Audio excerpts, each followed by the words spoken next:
After transmigrating as the villain, I quit explaining myself. That's when they started chasing me. People always say that villains deserve their endings. After living through mine, I almost agreed. My name is Evelyn Ashford. And according to the novel, I somehow transmigrated into. I was the perfect antagonist. I was arrogant, possessive, jealous, and hopelessly obsessed with people who never truly cared about me. I chased after my fiancé while he adored the story's innocent heroine. I desperately sought my father's approval, only to be compared to my adopted sister every single day. My older brother believed every rumor about me without asking a single question. And my younger brother treated me like a stranger living under the same roof. Whenever something went wrong, everyone blamed me first. Whenever the heroine cried, I was automatically guilty. It didn't matter whether I had actually done anything. My role had already been decided. The villain. I knew exactly how the story ended because I had read the novel before my accident. Evelyn spent years trying to clear her name.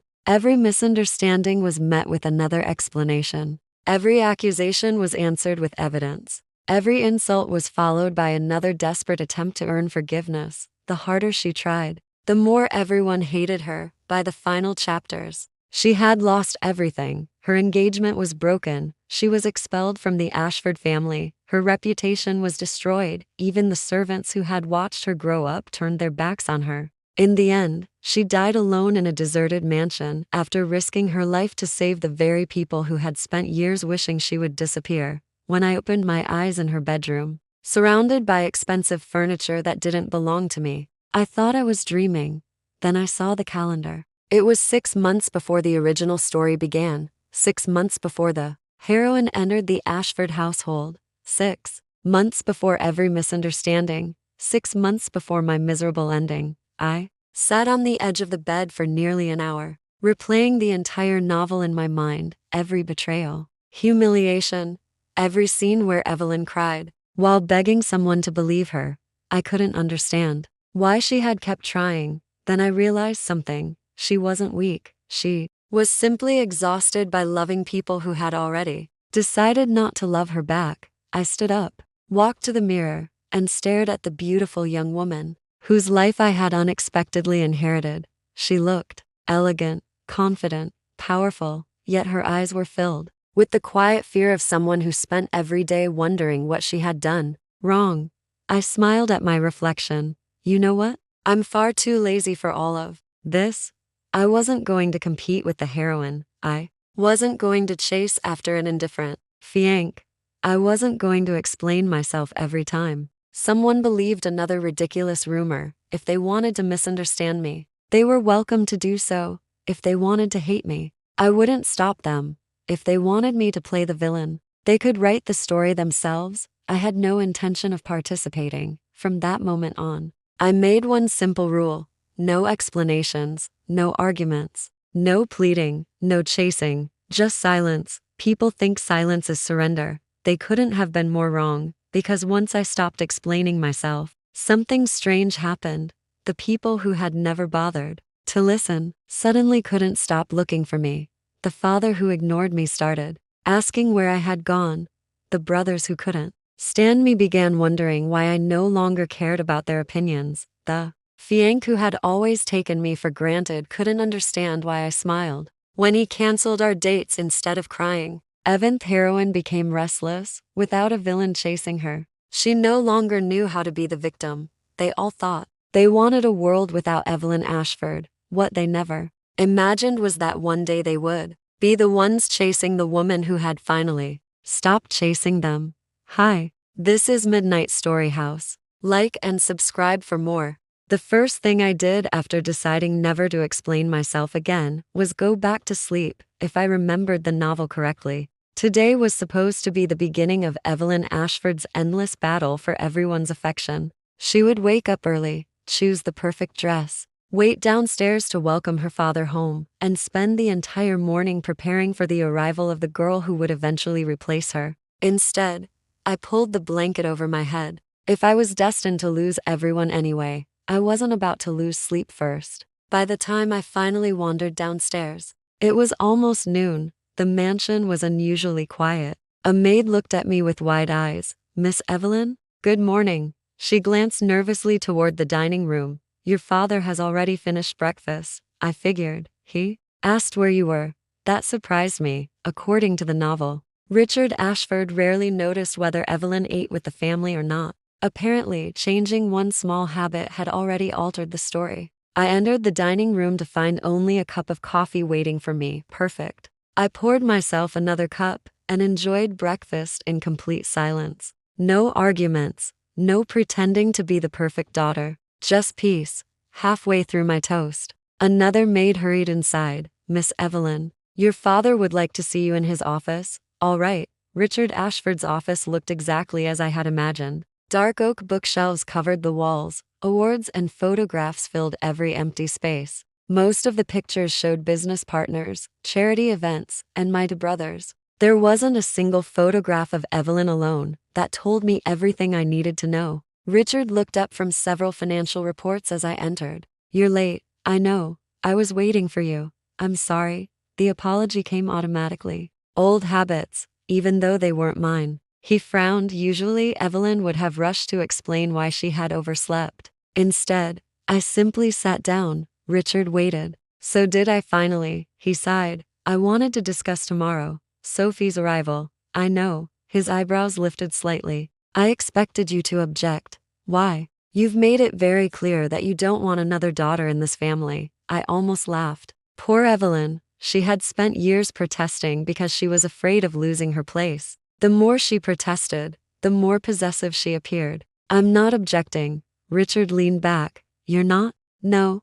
Welcoming Sophie makes everyone happy. Then welcome her. He stared at me for several long seconds. You've changed, maybe. He nodded slowly, clearly unsure what to make of my answer. As I stood to leave, he stopped me. Evelyn, yes? I'm glad you're making an effort. I smiled politely. He thought I was trying harder to be accepted. In reality, I had already stopped trying. The next afternoon, the Ashford family gathered in the grand entrance hall. Exactly as described in the novel, my older brother, Daniel, stood beside our father, with his arms crossed. Daniel Ashford was the heir to Ashford Group, brilliant, cold. The type of man who believed emotions only clouded good judgment. He also believed every negative rumor about Evelyn without question. Beside him stood my younger brother, Ethan. Unlike Daniel, Ethan wasn't cruel by nature. He simply admired his older brother so much that he copied every opinion Daniel expressed.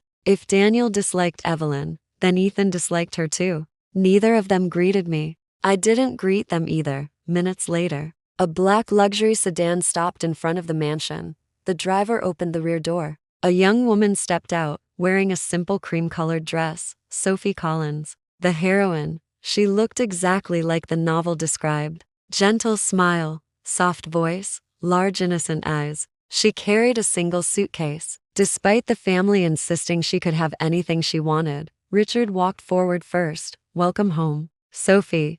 Tears immediately filled her eyes. Thank you, Uncle Richard. Daniel took her suitcase before she could protest. Ethan smiled warmly. It's good to finally meet you. Then everyone looked toward me. This was the moment in the novel. Evelyn insulted Sophie before she even entered the house. She accused her of pretending to be helpless. She called her an outsider. That single scene became the foundation of everyone's hatred toward her. I simply walked forward, extended my hand, and smiled. Welcome. I hope you'll be comfortable here. Sophie's expression froze for less than a second before she quickly recovered. Thank you. She sounded almost disappointed. Interesting. Perhaps she had expected the original Evelyn too. Dinner that evening felt strangely peaceful. Richard asked Sophie about her studies. Daniel offered to show her around the city. Ethan promised to help her settle into the mansion. I quietly enjoyed my meal. No interruptions, no competition, no desperate attempts to join the conversation. At one point, Richard looked toward me. Evelyn, yes? You've been awfully quiet. I don't have much to say. Daniel frowned. You're not upset? Should I be? You usually complain whenever father gives someone else attention. I calmly place my fork on the table. Then perhaps it's a good thing I'm not complaining anymore. The room fell silent. Sophie looked back and forth between everyone. Something wasn't going according to her expectations. Over the following weeks, the story continued trying to force me into the role of villain. Only I refused to cooperate if Sophie accidentally bumped into me. I simply apologized first. If the servants praised her, I agreed. If my brothers ignored me, I spent the afternoon reading in the library instead of following them around. One morning, while organizing some old documents left by Evelyn's late mother, I discovered something unexpected: several stock certificates, property deeds, investment accounts. None of them belonged to Richard Ashford. They belonged to Evelyn. Apparently, her mother had quietly built an impressive investment portfolio before her death, according to the documents. The assets had been placed in a trust that Evelyn could fully access once she turned 23, which happened next month. I couldn't help smiling. So she wasn't poor after all. She had simply never paid attention to what already belonged to her. Instead of fighting for affection, she could have walked away years ago. That evening, I visited the family library. The Ashford estate contained one of the largest private collections of financial literature I'd ever seen. For hours I studied investment reports, market trends, and business history. If I wanted a peaceful future, I needed financial independence, not emotional validation. As I left the library, I nearly bumped into Daniel. He looked surprised. "I didn't know you read business books." "I do now." He glanced toward the titles in my hands. "Corporate restructuring? Mergers? International investments? Since when are you interested in these things?" I shrugged. They seemed more useful than chasing people who don't want to be chased.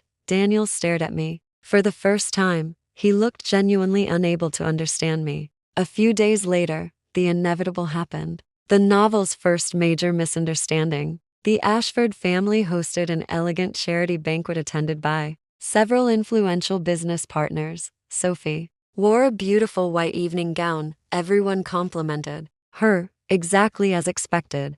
Halfway through the evening, she approached me carrying 2 glasses of champagne. "I thought we could start over." I accepted one politely. "Thank you." She smiled sweetly. "I'm happy we're finally becoming sisters." "So am I." The smile on her face almost disappeared. Perhaps she truly didn't know how to respond when I refused to become her enemy. Moments later, guests gathered for photographs. As everyone moved toward the ballroom staircase, Sophie suddenly stumbled. Her champagne splashed across the front of her white dress. The glass shattered on the marble floor. She looked at me with wide, frightened eyes. Every head turned toward us. Daniel immediately stepped forward. "What happened?" Before Sophie could answer, one of the guests quietly whispered, "I think Evelyn pushed her." Exactly as the novel described, only one detail was different. I hadn't moved. Daniel looked directly at me. "Evelyn, did you do this?" The original Evelyn would have panicked. She would have insisted on explaining every second. She would have cried while desperately trying to convince everyone of her innocence. I looked at the broken glass, then at Sophie's frightened face, then at my family. Finally, I smiled. "If that's what everyone believes, I won't argue." Daniel blinked. "What?" I handed my untouched champagne glass to a passing waiter. "I hope Miss Collins wasn't hurt." Then I turned towards Sophie herself. "I'm sorry your evening was ruined." She stared at me in complete disbelief. Richard frowned. "Evelyn, aren't you going to defend yourself?" I calmly reached for my evening coat. "No, I'm not. Because people who trust me won't need an explanation, and people who don't, my explanation won't matter." Without another word, I walked toward the exit. Behind me, I heard confused whispers spreading through the ballroom. No shouting, no accusations, no dramatic scene, only silence. As the cool night air greeted me outside the mansion, I took a deep breath and smiled to myself. For years, Evelyn Ashford had believed that winning every argument would earn her family's love. She had been wrong. Some people decide what they want to believe long before they hear the truth. No explanation can change a heart that has already closed itself. I climbed into my car and asked the driver to take me home. Back inside the ballroom, my family remained frozen where I had left them. For the first time, the villain had refused to play her role, and somehow, that unsettled them far more than any accusation ever could. People assume silence is easy. It isn't. Silence forces you to watch people misunderstand you without correcting them. It forces you to let unfair accusations fade on their own instead of desperately proving your innocence. Most importantly, it forces you to stop seeking validation from people who have already decided who you are. Every morning I had to remind myself of the same promise. No explanations, no chasing, just silence. A week passed after the charity banquet, and something unexpected happened. No one mentioned the incident again. In the original novel, Evelyn had spent days knocking on every family member's door, trying to convince them she hadn't pushed Sophie. Her desperate explanations only made everyone believe she was guilty. This time, there was nothing to explain. I continued living exactly as before. I stopped joining family breakfasts. I no longer waited for my father to come home from work. I declined every shopping invitation Sophie politely extended. When Daniel organized family dinners, I simply replied that I already had plans. The plans usually involved reading in a quiet cafe somewhere across the city. It was the most peaceful my life had ever been. One afternoon, I finally visited the private bank that managed my mother's trust. The manager welcomed me into his office with a respectful smile. "Miss Ashford, we've been expecting you. I suppose my birthday makes me officially responsible for all this now." "It does." He handed me several folders. "For years, your mother quietly invested in technology, renewable energy, pharmaceuticals, and real estate. I spent nearly 2 hours reviewing every document. The numbers surprised even me. The original Evelyn had unknowingly become one of the wealthiest young women in the country. She had spent years begging for approval from a family that could never truly control her future, all because she never looked beyond the walls of the Ashford mansion. Before leaving, I made my first decision. "I'd like to establish a private investment company." The manager smiled. "I had a feeling you might say that." Over the following month, my days became pleasantly busy. Instead of wondering whether my family loved me, I studied financial markets. Instead of worrying about my fiancé's affection, I met with lawyers and investment advisors. Instead of competing with Sophie for attention, I quietly built a future that belonged only to me. The more I focused on myself, the lighter I felt. Back at the mansion, however, people began noticing my absence. One evening, Richard looked around the dining table. "Where's Evelyn?" A servant answered carefully. "Miss Evelyn said she would be having dinner outside." Richard frowned slightly. "Again?" Sophie lowered her eyes. "Maybe she's avoiding me." Daniel immediately shook his head. "Don't flatter yourself. She's probably trying another way to attract attention." I almost laughed when the head maid secretly told me about the conversation later that night. It amazed me how determined they were to make everything about themselves. No one even considered that perhaps I was simply happy elsewhere. A few days later, I returned home carrying several books on international investments. As I stepped into the entrance hall, Ethan hurried downstairs. "Evelyn." I looked up. It was the first time my younger brother had willingly spoken to me in weeks. "Yes?" He scratched the back of his neck awkwardly. "Father wants everyone in the living room." When I entered, the entire family was already waiting. Richard folded his hands. "I've been hearing that you're rarely home." "I've been busy." "Doing what?" "Studying." Daniel glanced toward the books in my hands. "Studying what?" "Business." He looked genuinely confused. "You've never cared about business." "I never gave it a chance." Richard observed me quietly. "If you're interested, you could begin attending company meetings." That wasn't supposed to happen. In the original novel, Richard refused every request Evelyn made to learn about the family business. Now, he was offering the opportunity himself. I thought about it for a moment before smiling politely. "Thank you, but I'll decline." The room became completely silent. Daniel frowned. "You don't want to learn?" "I do."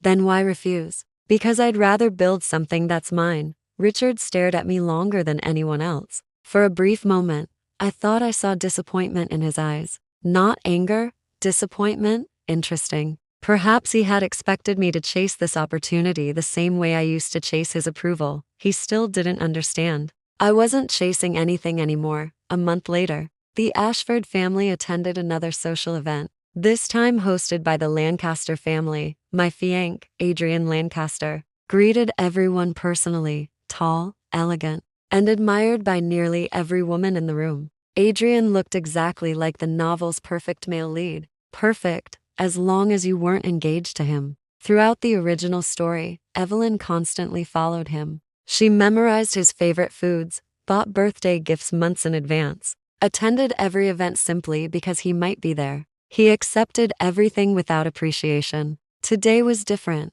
I greeted him politely. "Good evening." He smiled. "You came. I was invited. You usually arrive early." I wasn't aware there was a required schedule. His smile faltered slightly. For the rest of the evening, I barely spoke to him instead. I chatted with several investors. My mother's banker had introduced me to. Most of them assumed I was simply another wealthy socialite. By the end of the night, I had arranged 3 business meetings. As I prepared to leave, Adrian finally caught up with me near the entrance. "Evelyn, yes? Did I do something wrong?" The question almost made me laugh. "No, you've been distant lately." "I've been busy, too busy to answer my messages," I answered. "You replied with 1 sentence. I thought that was enough." He studied my face. "You're different, so I've been told," before he could continue. I stepped into my car. "Good night, Adrian." The vehicle pulled away, leaving him standing alone beneath the mansion's lights. For the first time, he was the one watching me leave. The following morning, Sophie visited my room, carrying a tray of tea. She smiled warmly. "I thought we could spend some time together." "That's kind of you." She sat across from me. "I've been worried." "About what?" "You don't seem happy anymore." I nearly smiled. It was the opposite. I had never been happier. "I'm doing fine." She hesitated. "Did I offend you somehow?" "No."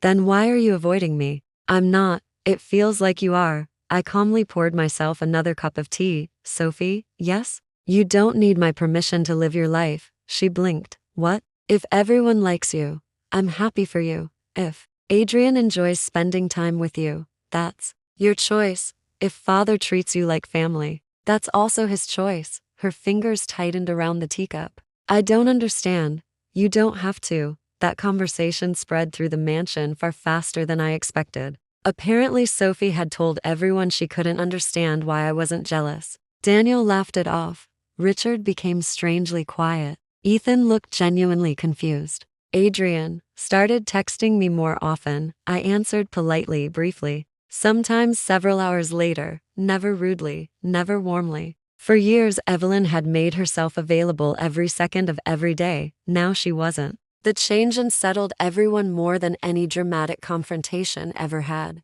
A week later I signed the final documents establishing Ashford Horizon Capital, my private investment firm. The company was small. Only for employees, a rented office, 1 conference room. It wasn't impressive. Yet when I held the incorporation certificate in my hands, I felt something I had never experienced inside the Ashford mansion: freedom. That evening I celebrated alone with a slice of strawberry cake from my favorite cafe. As I walked outside, someone called my name. "Evelyn." I turned around. Adrian stood a few steps away. He looked almost relieved to have found me. "I've been looking everywhere." "For me?" "Yes. I wanted to ask you something." I nodded. "What is it?" He hesitated before finally speaking. "Why don't you argue anymore?" The question lingered between us. I smiled softly, because arguments only matter when both people want to understand each other. "And us?" "There hasn't been an us for a long time." His face changed. "What do you mean?" "I mean exactly what I said."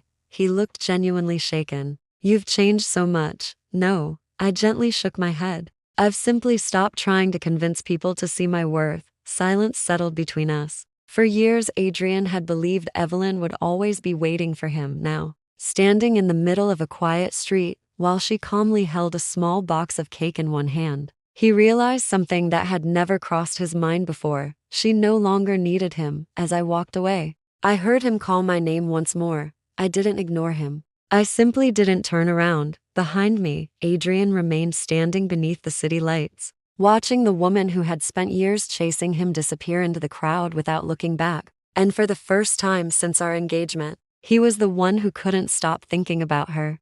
The first person to notice something was wrong wasn't my father. It wasn't Daniel. It wasn't Adrian. It was Sophie. For 2 months she had carefully played the role of the innocent heroine. Every misunderstanding had gone exactly as it did in the novel, except for one detail. There was no villain anymore. Without my reactions, every little scheme she arranged simply disappeared. She accidentally dropped a porcelain vase and looked at me expectantly. I helped the maid clean it up. She invited Adrian shopping and deliberately held his arm while looking in my direction. I smiled politely before leaving to attend an investor meeting. She interrupted conversations whenever I spoke. I simply excused myself and found someone more interesting to talk to. The more indifferent I became, the more frustrated she looked. One afternoon, I overheard her arguing with herself in the garden. This isn't how it's supposed to happen. I almost laughed. She was right. The story had completely changed meanwhile. Ashford Horizon Capital quietly began attracting attention. Our first investment doubled in value. The second company we backed secured a major international contract. Within months, financial magazines started mentioning our name. Not because we were the largest investment firm, but because every decision we made seemed impossibly accurate. My small office eventually became too crowded, so I bought an entire floor in a downtown business tower. When I signed the purchase agreement, my assistant smiled. "Congratulations, Miss Ashford. This is only the beginning." For the first time since arriving in this world, I wasn't surviving someone else's story. I was writing my own. Back at Ashford Group, things weren't going nearly as well. One evening, Daniel unexpectedly visited my office. He looked exhausted. Dark circles rested beneath his eyes. "You've been busy, so have you?" He looked around the modern office. Simple furniture, floor-to-ceiling windows, employees working quietly. No luxury for the sake of appearances. Everything had a purpose. "I didn't know you were building a company. I didn't advertise it." He nodded slowly. "I've been hearing your name. I suppose that's unavoidable." He hesitated before continuing. "Our company is struggling." I remembered the novel. Ashford Group had always depended on a handful of quiet employees whose work was rarely acknowledged. Evelyn had secretly been one of them. She regularly reviewed contracts, corrected investment proposals, and caught accounting mistakes before anyone else noticed. No one ever thanked her, because no one knew. This time, I never touched a single company document. Daniel leaned forward. "Several deals have collapsed. Our legal department overlooked critical clauses. We've lost 3 major clients." He looked directly into my eyes. "I don't understand. You used to review father's reports." I smiled faintly. "I used to. You found mistakes before anyone else."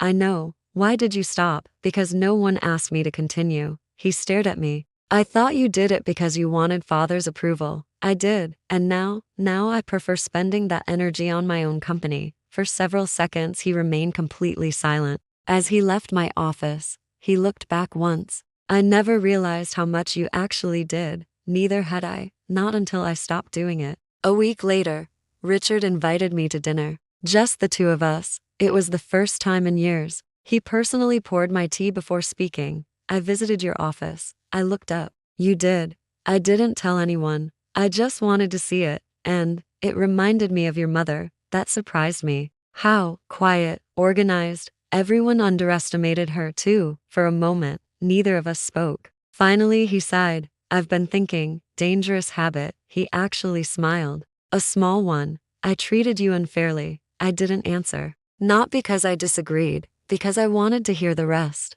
"I kept believing every complaint about you. I assumed your silence meant guilt. I never considered that maybe you simply became tired." I calmly stirred my tea. "I was." Richard lowered his head. "I'm sorry." The words sounded genuine. Years ago, Evelyn would have cried. She would have forgiven him instantly. She would have believed everything would finally change. Instead, I smiled softly. "Thank you." That was all, nothing more. For the first time, Richard realized an apology couldn't restore years of neglect. Some distances could no longer be crossed with words alone. The biggest crack appeared several days later. Sophie made a mistake, a desperate one. Ashford Group hosted an important reception for foreign investors. Nearly every influential business figure in the city attended, including me. Halfway through the evening, one of the guests announced that a confidential investment proposal had disappeared. The room immediately became tense. Sophie suddenly spoke. I saw Evelyn near the conference room. Every conversation stopped. Several people looked toward me. Daniel frowned. "Evelyn." I calmly set down my glass. "Yes, where were you?" "In the conference room." Sophie looked relieved. "There, you see. I knew I wasn't mistaken." Richard turned toward me. "Why were you there?" "Because Mr. Lawson invited me." An elderly businessman standing nearby nodded. "That's correct. We discussed a renewable energy acquisition for almost 30 minutes. Another executive stepped forward. I joined them shortly afterward. So did I, a third added. Within seconds, 5 respected businessmen had confirmed my whereabouts. Sophie's smile disappeared. She quickly tried to recover then. Maybe I remembered the time incorrectly. No one answered. Not because they believed me, because they had begun questioning her. It was the first visible crack in the perfect image she had spent months creating. Later that evening, Ethan quietly knocked on my office door at home. It was unusual enough that I invited him inside immediately. He stood awkwardly near the bookshelf. I found something. He handed me an old tablet computer. What is this? I was organizing security backups. He looked uncomfortable. There are recordings. I opened one of the files. The video showed the hallway outside the ballroom from the charity banquet months earlier. The night Sophie had spilled champagne on herself. I watched silently. Sophie glanced around, made sure no one was looking, then deliberately loosened her grip. The glass slipped from her own hand. She staggered backward dramatically. I hadn't even been close enough to touch her. Ethan looked ashamed. I didn't know. I always believed. I know. He lowered his eyes. I'm sorry. I closed the tablet. What are you going to do? I'll show Father and Daniel. You should. What about you? Aren't you angry? I thought carefully before answering. No. Why not? Because whether they believe the recording or not, my life doesn't change. I already moved on. Ethan stared at me as though he had never truly met his own sister before. The following afternoon, Richard called an emergency family meeting. The recording played across the large television in the living room. No one spoke, not even Sophie. When the video ended, Daniel slowly turned toward her. You lied. She immediately began crying. I was scared. I didn't mean. Richard interrupted her. How many times? Silence. How many times have you blamed Evelyn for something she didn't do? Sophie's tears fell faster. I don't remember. That answer was enough. Daniel closed his eyes. Every accusation, every argument, every punishment, every time he had looked at me with disappointment, they suddenly replayed inside his mind. And for the first time, he wondered how many of them had been based on lies. That evening, Adrian arrived unexpectedly at my office. He looked nothing like the confident heir everyone admired. He looked exhausted. I need to ask you something. You already are. He almost smiled. Why didn't you show them this recording? I looked out the window. Because I didn't know it existed. No, I mean before. Why didn't you fight harder? I finally looked at him. Would you have believed me? He opened his mouth, then stopped, because we both knew the answer. No, he wouldn't have. He lowered his head. I failed you. You made a choice. I chose the wrong person. No, you chose the easier story. He frowned. What do you mean? It was easier to believe I was jealous, easier to believe I was difficult, easier to believe I was the villain, because then no one had to question their own judgment. Silence filled the office. Adrian looked around slowly, at the awards on the shelves at the growing company, at the employees greeting me with respect as they left for the evening. Everything Evelyn had built, without him. I've been looking for you everywhere these past few weeks. I know, my assistant keeps telling me. I wanted to fix things. I smiled politely. There are some things that don't need to be fixed. They simply end. For the first time since our engagement, Adrian understood that he wasn't losing me to another man. He was losing me to the life I had finally chosen for myself. As he quietly walked toward the elevator, he stopped without turning around. I finally see you. I looked back at the city lights beyond my office windows. I wish you had. Before I stopped needing you too. People often imagine that revenge is loud. They picture screaming matches, public humiliation, dramatic confessions, and carefully planned payback. Real life rarely works that way. Sometimes the greatest punishment is simply watching someone become happy without you. After the recording was revealed, the atmosphere inside the Ashford mansion changed completely. No one argued anymore. No one defended Sophie. No one looked at me with suspicion. Instead, everywhere I went, people looked at me with guilt. The servants who once whispered behind my back suddenly greeted me with warm smiles. Employees at Ashford Group began thanking me for projects I had quietly completed years earlier. Even the board members who had barely acknowledged my existence now spoke to me with genuine respect. Nothing about me had changed. Only the way they chose to see me. Sophie, however, could no longer maintain the perfect image she had carefully created. Once people questioned one lie, they naturally began questioning the rest. Daniel personally ordered an internal investigation. Security footage, emails, financial records, witness statements. One discovery led to another. Several accidents had been deliberately staged. Missing documents had mysteriously appeared only after Sophie claimed I had hidden them. Anonymous messages accusing me of bullying employees had originated from devices connected to her private assistant. Even the broken engagement dinner from years ago had been manipulated. Every new piece of evidence made the silence around the Ashford family heavier. No one could pretend anymore. One evening, Richard called another family meeting. This time, no lawyers, no advisors, only family. Sophie stood in the center of the living room, trembling. Her confident smile had disappeared completely. Richard looked 10 years older than he had only a few months earlier. I gave you a home. I gave you my trust. His voice was calm. And you repaid us by destroying my daughter. Sophie immediately burst into tears. I never wanted things to go this far. You wanted her place. Richard's words cut through the room like a blade. I only wanted to belong. You already belonged, Daniel interrupted. But belonging wasn't enough. You wanted Evelyn gone. Silence answered him. No one needed another confession. Everyone already knew the truth. Richard closed his eyes before speaking again. You will leave this house today. Sophie slowly looked around the room. She searched for someone willing to defend her. Daniel remained expressionless. Ethan looked away. Adrian never lifted his head. Finally, she looked at me. There were tears in her eyes. I'm sorry. The entire room waited for my answer. I simply nodded once. I know, nothing more. No insults, no victory, no satisfaction, because forgiveness and reconciliation were never the same thing. She quietly walked toward the front door, carrying only one suitcase.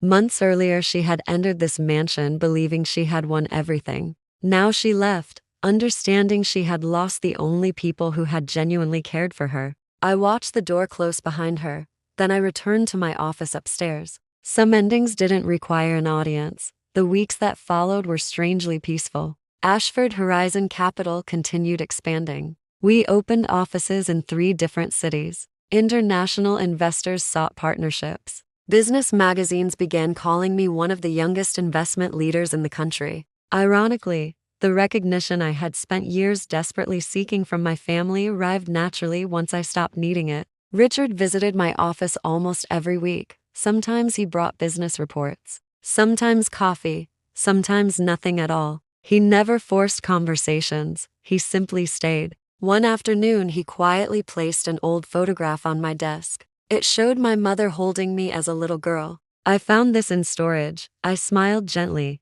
Thank you. He hesitated. I don't expect forgiveness. I know. I only hope. He struggled to finish the sentence. That one day you'll think of this place as home again. I looked around my office. The sunlight poured through the enormous windows. Employees laughed outside the conference room. My assistant discussed investment strategies with our newest analysts. For the first time in my life, I truly understood what home meant. It already is. Richard followed my gaze. When he realized I wasn't talking about the Ashford mansion, his shoulders quietly sank. For years he had mistaken ownership for family. Now he understood that home was simply the place where someone felt valued. Several days later, Daniel asked to have lunch together. The restaurant overlooked the river, separating the financial district from the old city. For nearly 10 minutes, neither of us spoke. Finally, he sighed. I owe you more apologies than I can count. You don't have to count them. I was a terrible brother. You were. He gave a bitter smile.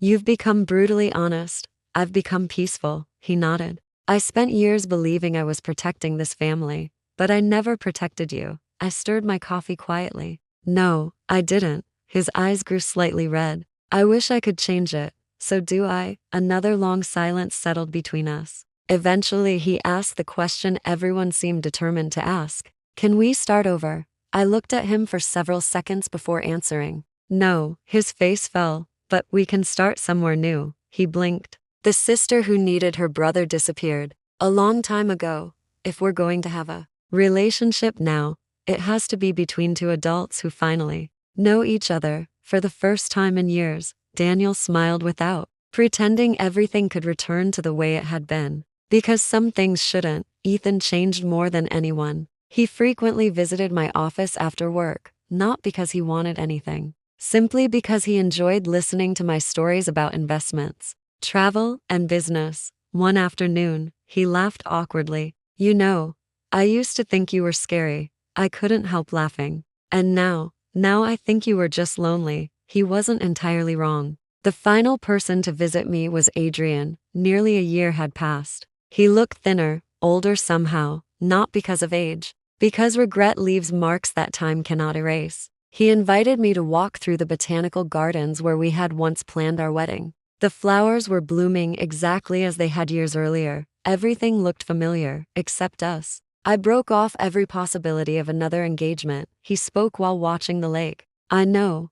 I couldn't move forward. I remained silent. "I kept comparing everyone to you." "You shouldn't." "I know." He laughed quietly. "I finally understand something." "What?" "I never loved the woman I imagined. I loved the woman who quietly solved every problem around me, and I only noticed her after she stopped doing it." For a long moment, neither of us spoke. Birds crossed the afternoon sky. Children laughed somewhere beyond the trees. Life continued exactly as it always had. Finally, he turned toward me. "Is there really no chance?" I smiled. Not sadly, not happily, simply honestly. There was. His eyes filled with hope for the briefest second. Then I finished my sentence. "You just spent too long looking at the villain. Double quotes. Tio noticed the woman. His shoulders slowly lowered. Not in defeat, in acceptance. "I understand. I think. I finally do." He didn't ask again. He didn't make promises.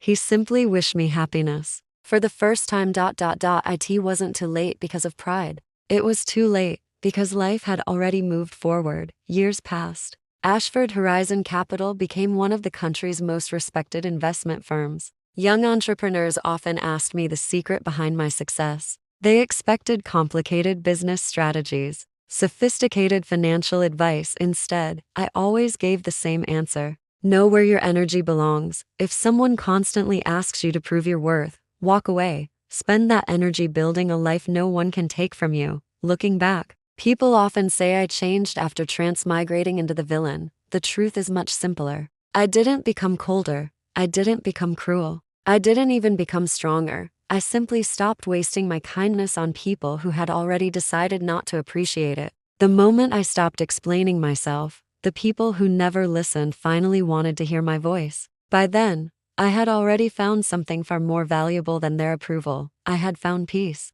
And unlike their regret, peace was something I never intended to give away again.